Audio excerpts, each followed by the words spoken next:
Good morning, good afternoon, good evening, no matter where you are in the world. Welcome to System1's inaugural webinar. That's right, BrainJuicer has rebranded as System1 from April the 3rd, something we're very excited about. And welcome to our first webinar under our new brand. I'm Alex Hunt, President of System1 Research, and I'm joined by John Kearon, our CEO and founder. And I'm going to turn it over to John in just a minute, but one quick housekeeping thing. Do type in questions in the box on the right-hand side. We'll be taking a few questions at the end and make sure to get back to anybody who submits a question over the next week or so. So with that, I'll turn it over to John. Thanks, Alex. Hello, everybody. Thanks for joining, especially on the eve of Easter.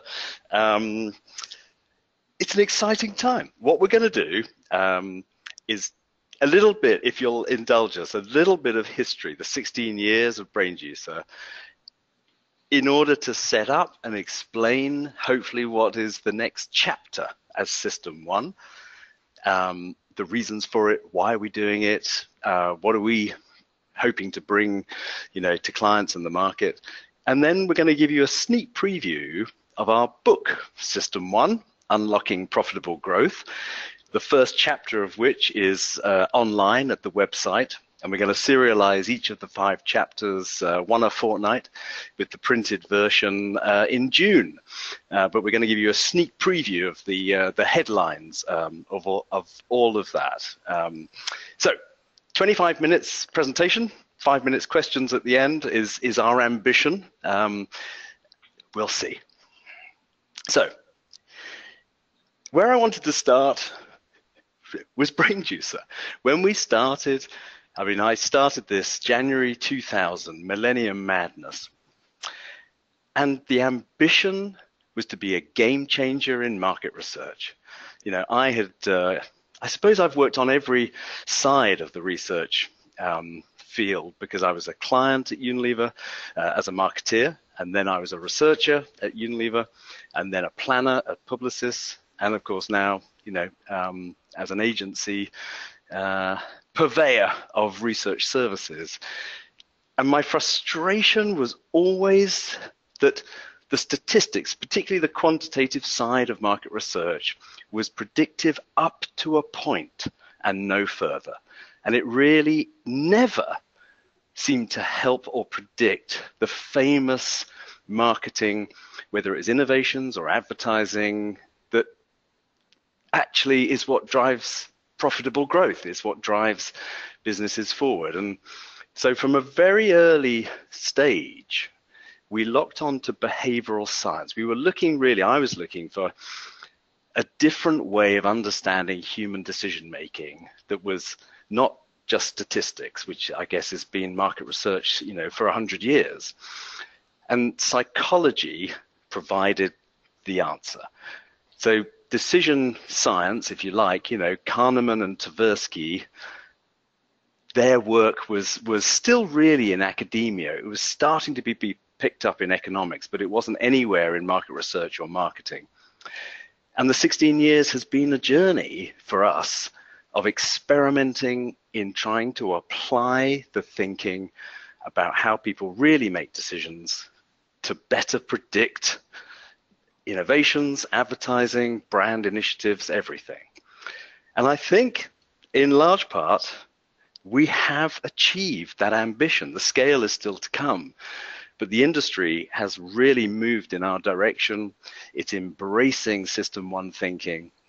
And Alex, who joined us halfway through, I guess, our journey, has been on the front line, and he now runs all of what will be System1 Research, but BrainJuicer Research in old money. And perhaps Alex, why don't you share, what it's actually been like on the front line?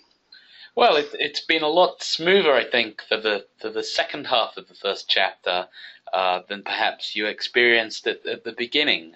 Like you said, the industry has really moved in our direction, and our enthusiasm and approach for behavioral science has really driven our distinctive place in the market and contributed to why we've been named the GRIT Most Innovative Research Firm for several years running. During that period, of course, we've just grown exponentially. Built a tremendous global network with 14 offices and some really, really amazing clients, brave, maverick, bold clients, and we're so appreciative for them joining us on the journey. We've also, of course, developed our product suite, our System1 product suite for idea screening, communications testing with a recent heavy emphasis on digital, our FFF System1 brand tracking, which you're going to go on to talk about a little bit more. So it really has been a terrific journey, and we thank everybody for joining us on the next chapter of System1 Research. Yeah, and I suspect those of you on the call have been part of that, so thank you. And I hope you're going to like what we have to say next, which is having basically completed, the game changing in market research and all of the things that we've learned along the way about actually how marketing works, how people choose, has basically brought us to this point, which is now we want to be a game changer in marketing services. We want to do it in a broader way. And the focus, instead of it being just on prediction and market research tools, is actually on the benefit, the net point of doing all of marketing and market research, which is to deliver profitable growth, guaranteed. A little bit more on the guarantee to come, but it's because we now feel the confidence in the data that we've accumulated to be able to predict what will be famous marketing that actually drives sustainable and long-term profitable growth. So a little bit more on that.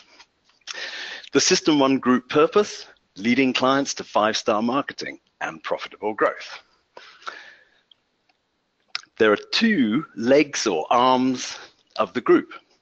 The first is a System1 agency, which we set up a year ago, and we've already put out a couple of campaigns, one for Specsavers, very famous UK ad campaign, which we've been privileged to play a part in the next execution, and also a pharmaceutical campaign for Januvia, which hopefully you won't have heard of, but it's a type 2 diabetes brand leader. And for that industry, and this is, by the way, for doctors and prescribers, so it's a sort of specialist.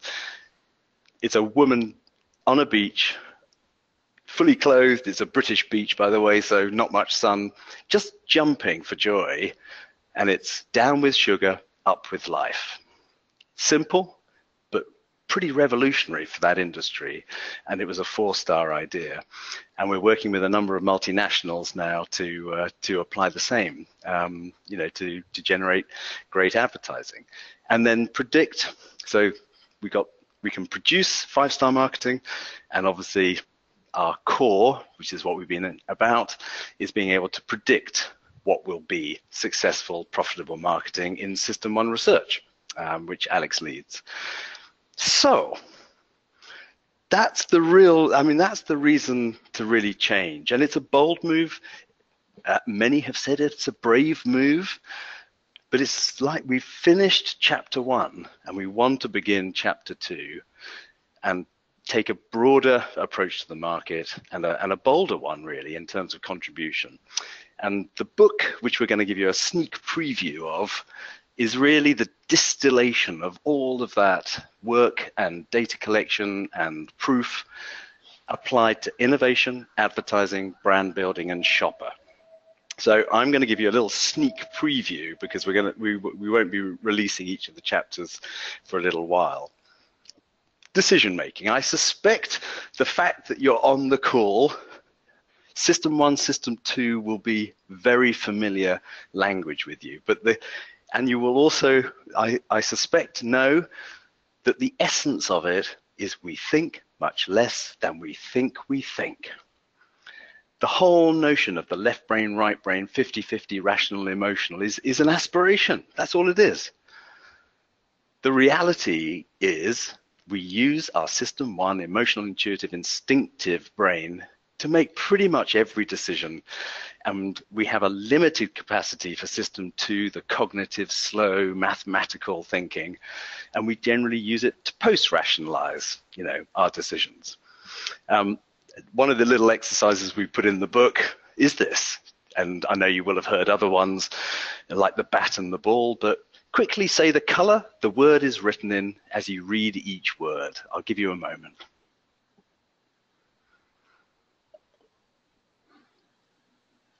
So by the time you get to the third, fourth line, the gears are probably crunching in your brain as System 1 and System 2 fight. But hopefully everyone is, aware of that System 1, the need for fluency, quick, sort of instinctive decision making.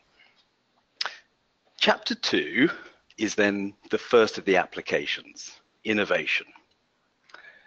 And I have to say, I set up an innovation agency before BrainJuicer, and I used to revel in taking the piece of an innovation that was the differentiator, the thing that was really unique, and dramatizing it.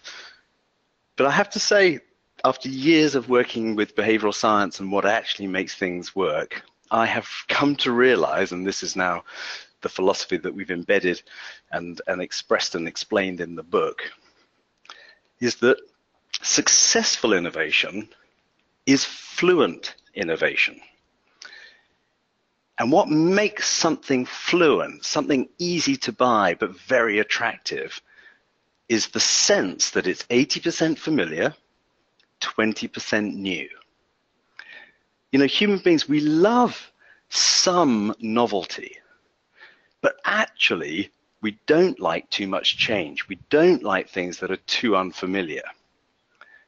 And so the challenge in marketing, even when you have something that is very new behavior, like iTunes was when it came out, a new way of buying and using music, the trick is to make the unfamiliar seem more familiar than it actually is, so that you hit that sweet spot of a perception that it's 80% familiar, 20% new. I'll give you one example, and then I was going to ask Alex to sort of bring it into what we actually do for clients on the front line. This is the patent for the McLaren pushchair. And it was the first ever foldable pushchair. And the guy who invented it, a Brit, was an aircraft engineer. He worked on Spitfire planes, on the undercarriages. So his speciality was folding mechanisms with wheels. And he very brilliantly was working with aluminium, which was a new lightweight material, and he put together this patented foldable chair structure, and that was brilliant. But the thing that made it genius, and I think this was as much by luck as judgment, was the material that he used for the seat, which actually he borrowed from butchers, because they used to use this very lightweight but strong material to carry meat around. Because it was blue and white, it looks like a deck chair. And what do we know about deck chairs? They fold. So without having to explain further than that, it was instantly familiar. You knew what it did, and that's System 1. That's fluent innovation. Alex? No, and it's fantastic that you start with innovation, because that was the first product area that we actually deployed behavioral science within market research. It's a lot of BrainJuicer, or now System 1 research's heritage. Our predictive market is very familiar. It predicts the success of different new product concepts, ideas, creations in the market. It's quantitative, it's validated, it's robust. But where does it differ? Where's the 20% of difference? Well, it really turns some of the existing conventions of market research on its head.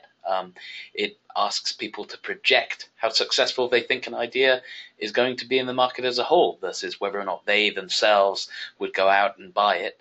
It also leverages the wisdom of the crowd rather than targeted sample. So within predictive markets, which we've now used to test 50,000 ideas worldwide. It's a great case study of the importance of 80%, 20%, and that rule. And one of the things when we measure it is we measure emotions, so surprise and happiness. And although the instinct in innovation is the more surprise, the better, it's not true. The most successful innovations have an amount of surprise, but mainly the response is happiness. And that, I think, is significant. Okay, so that's innovation. 2 weeks on from that, Chapter 3 will be about advertising. And the short version of this is that the more people feel, the more people buy. Human beings make decisions through System 1. It's instinctive, it's intuitive, it's emotional. Telling a great story, make me feel something about the brand. Do not make me think. That is the single most profitable way to do advertising. It works long term, not short term. So if you're expecting an immediate sales effect in the next few weeks, which often is what we see, it goes on air and everyone's like, well, what's happened with the campaign? The message heavy advertising has a short term effect, which then declines back. It's almost a zero sum game most of the time. Famous adverts make you feel something, and over the course of 12 months, basically deliver sustainable, real value share growth, and we can predict that. The example, there are lots more in the book, but we've been privileged to work with John Lewis, and although, again, it's a UK campaign, I think it's become pretty famous in the industry. And this is their Christmas campaign, and Monty the Penguin was the best of them. And over the last 4 or 5 years, we've tested each Christmas ad, and they've not all been equally strong on our 1 to 5 star ratings. And we have predicted almost perfectly what the actual value share increase will be in the next 12 months based on the creative power, if you like, of the advertising, whether it was a 3-star, 4-star, or in Monty's case, 5-star. Alex, I know you've done huge amounts of testing and a lot to do with Super Bowl, on your side of the Atlantic. Do you want to say a few words on that? Absolutely. I mean, I would just build on the John Lewis case because it can be extrapolated out to what we have done across many clients, testing over 5,000 commercials in 2 ways. First of all, we've put emotion right at the front and center, at the heart, so to speak, of our advertising effectiveness model. We are the only copy test out there to do that. And therefore, we have also linked our model very, very closely to in-market effects, long-term in-market effects seen as a result of advertising. What we've proven is that ads that have a strongly positive emotional response are much more capable of delivering the largest business effects defined by sales increase, share gain, or a change in price elasticity than many other advertisements. And so, do request some of our papers based on our partnership with the IPA, the Institute of Practitioners in Advertising. But it really boils down to what you mentioned, John. The more people feel, the more people buy. And we have proven that out in advertising testing over and over and over again. The agency, System 1 agency, is predicated on our testing. So the offer of the System 1 agency is guaranteed profitable growth. And how we guarantee it is one price, same price as normal, but we will keep going iteratively until we have at least a 3-star idea, because we know that with the appropriate advertising spend, you will gain 1% value share with a 3-star idea, 2% with a 4-star idea, and 3% value share gain with a 5-star idea. And they are rare. Only 4% of all the thousands of ads we've tested are 5-star, and they are special and to be honored. And we work with a network of award-winning independent creatives. They give us their best ideas. We assume nothing. We test everything. And basically, it is an iterative, progressive approach to finding something that resonates with your target market. And obviously, the aspiration is to produce, 5-star ideas as often as we can. So that's advertising. Brand building.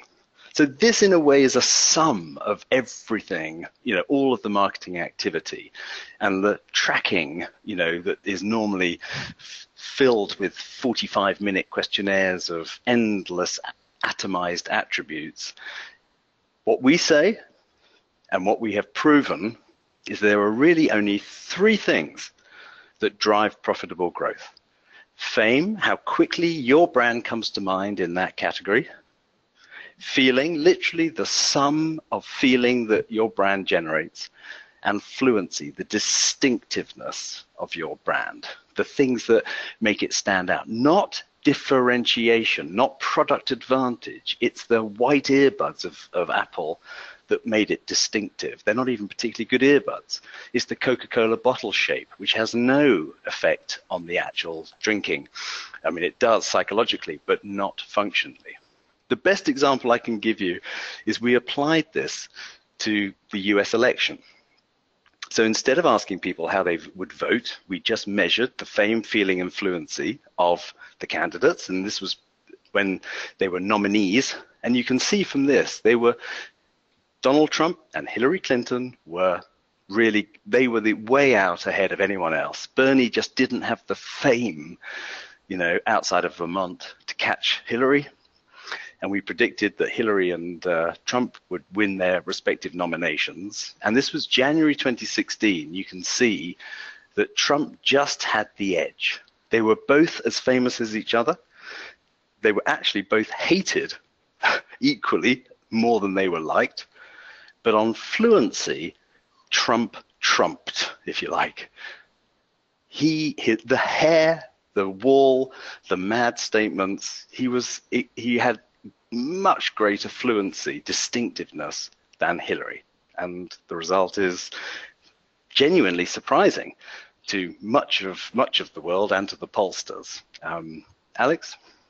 Well, I'm something of an amateur pollster, but I will say that our very simple fame, feeling, and fluency model allowed me to pick the winner in the presidential election the week before the election to a rather horrified crowd outside the United States. So it certainly works in the political context where many of the professional pollsters fail.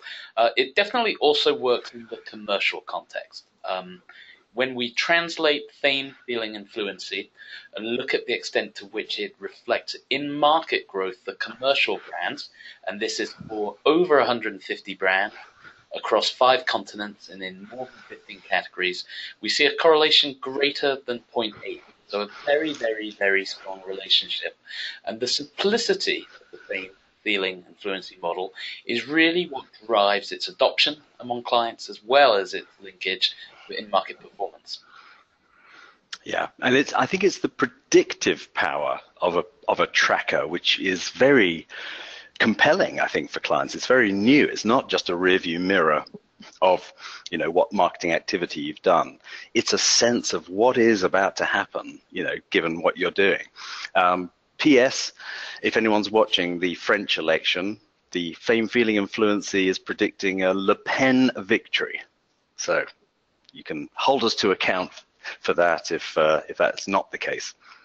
And finally, shopper marketing. So this is the most recent area of our investigation and experimentation, applying behavioral science to shopper. And it really came out of I was struck by the quantity, the volume, the proportion of all marketing budget that was being spent on shopper.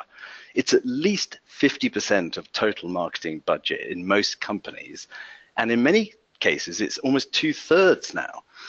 And I think we felt collectively that it's really very conservative as an industry, and it has a few golden rules and truths about how it works, which we really think are not the case. So the summary, if you like, of When you look at Shopper through a System1 window, it's about moving power, not stopping power. Nearly everything I've seen from shopper marketing, whether it's on the client side, the rules of engagement, or on shopper marketing agencies, it's all about stopping, shouting at people, arresting them, basically kind of blaring lights to try and attract attention, to try and get consideration at the shelf. It's also about experience. We want to give people experiences, and stop them and get them to consider and, kind of buy us instead of what they were going to buy. No, it isn't. If you're making people think while they're shopping, you're doing it wrong. System1 Shopper is about helping people shop fun, fast, and easy. You want to basically help people make instinctive, intuitive, even habitual decisions and pick up slightly more than they would have done at a slightly higher price and be really happy to. It's not manipulative, it's a win-win. The customer is really happy, they're happier, and the retailer and the brand make more margin. To give you an example, these were 4 different shelf strips. Okay, this isn't a promotion, there's no financial incentive, it's just 4 different shelf strips which we tested. For the last few years, we've been doing lots of in-store experiments.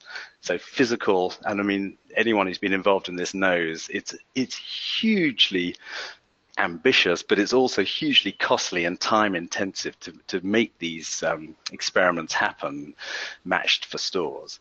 But one of these shelf strips, this simple difference, increased sales by 12%.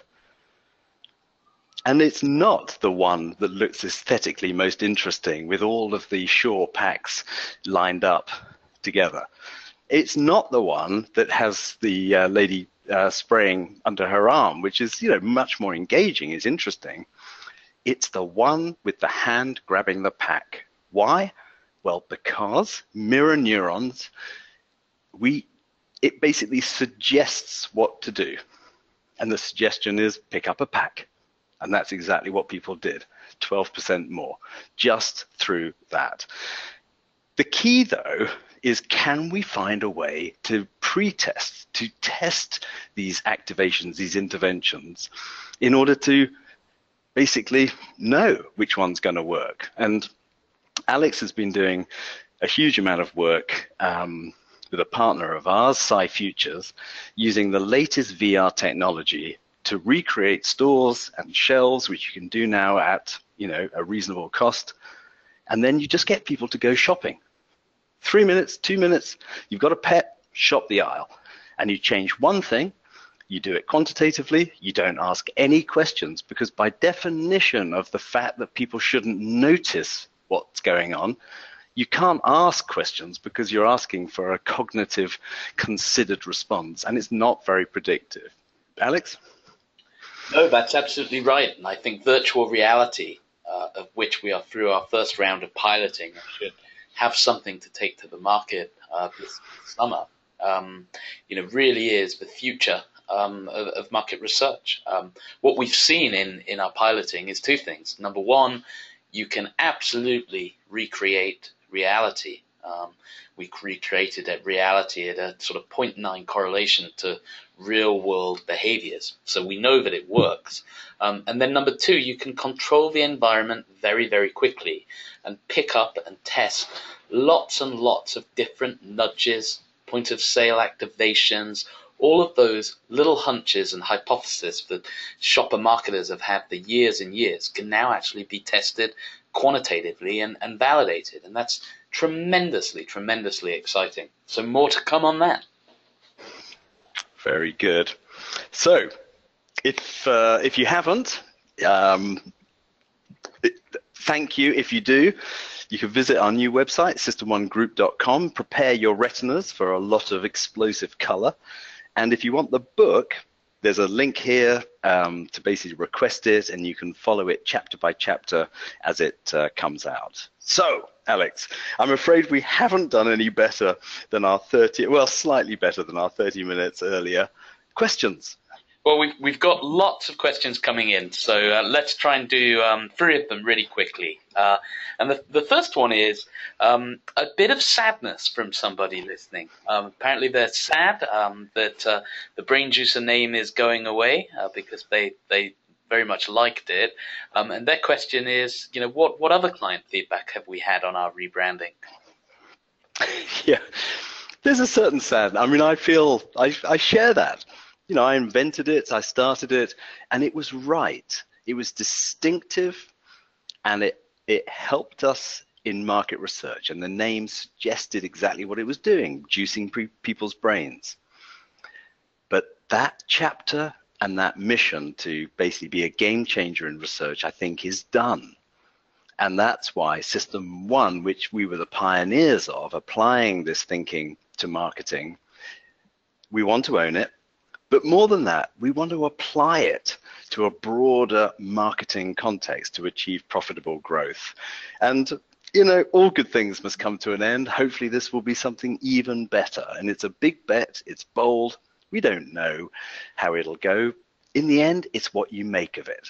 And I think there's as you can probably hear, there's an excitement at our end, because I think it'll be the beginning of a chapter that's even more interesting. Fingers crossed. Okay, and another question.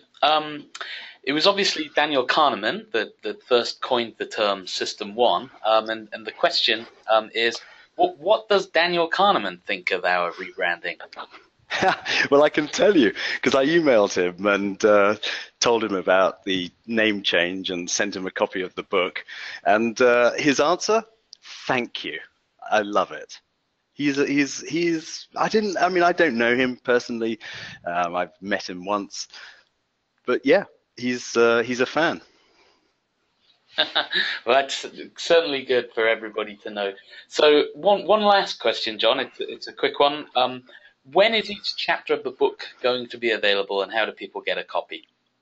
Okay, best thing is to go to system1group.com, the website, and you'll see the book and you can sign up. Every 2 weeks, we launch Chapter 1 Decision Making this week, last Tuesday. So basically, innovation will be available Tuesday week, which I think is the 25th of April. Advertising 2 weeks after that. Branding 2 weeks after that, and Shopper is the final one. And the printed version mid-June.